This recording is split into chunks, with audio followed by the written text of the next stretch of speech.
Hello, Mr. Miss America and all the ships at sea. This is your man, Tim Roberts, 820. The ugliest man in social media. Okay, so today I want to talk about the issue with Joe Biden and Afghanistan. That's turning into a real shit show.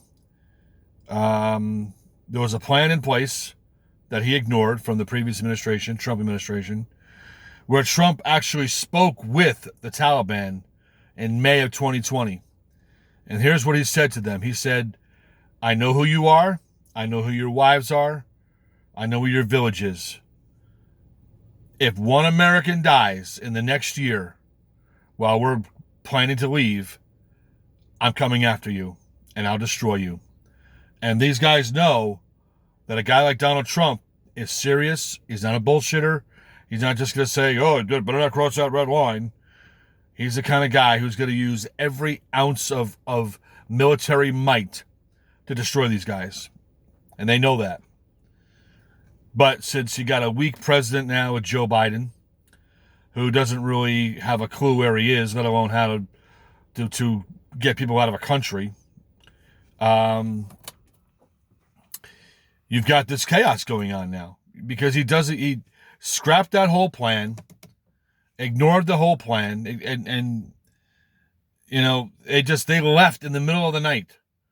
In the middle of the night, Bagram Air Force Base, they left in the middle of the night and didn't even tell the commanding officers of the Afghan army that they were leaving. They just left. How do you do that?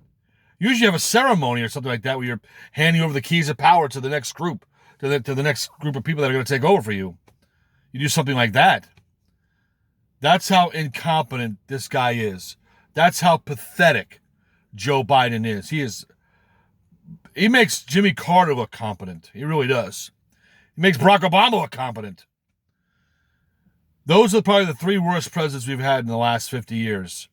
Was Joe Biden, Barack Hussein Obama, and Jimmy Carter. They're horrible. They make absolute dunderhead moves constantly.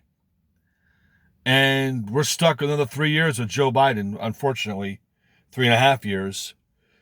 So, hopefully not longer than that. Hopefully we'll vote him out of there. Excuse me, but this all could have been avoided. This all could have been avoided, one, if we had voted Trump back in office. But two, if they had followed the plan that Trump had already had laid out, we wouldn't have all these issues. You wouldn't have people hanging on airplanes thinking that they're going to fly somewhere and then falling off. They actually found one guy in the where the wheels come up. He got onto the wheel. When it went up inside, it must have crushed him and killed him because they found human remains, when they landed. It's like, really? It's an absolute disaster. Absolute disaster what Joe Biden's doing with this pullout, with leaving Afghanistan. And it's going to get worse. It's going to get worse. It really is. It's not. I don't think it's going to get much better. So I don't know. What we're going to do. I have no idea how we're going to get out of this and how we're going to save face on this. I don't know. Because now we're saying to countries, well, if we come and help you, we may or may not stay to the end, or we may or may not help you out.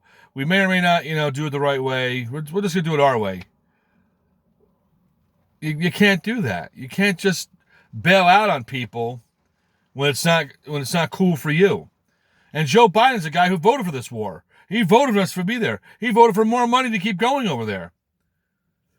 So you would think he'd live up to his promise, but no, that's not a politician. Politicians don't do that. Anyway, that's all I got for today. Peace out.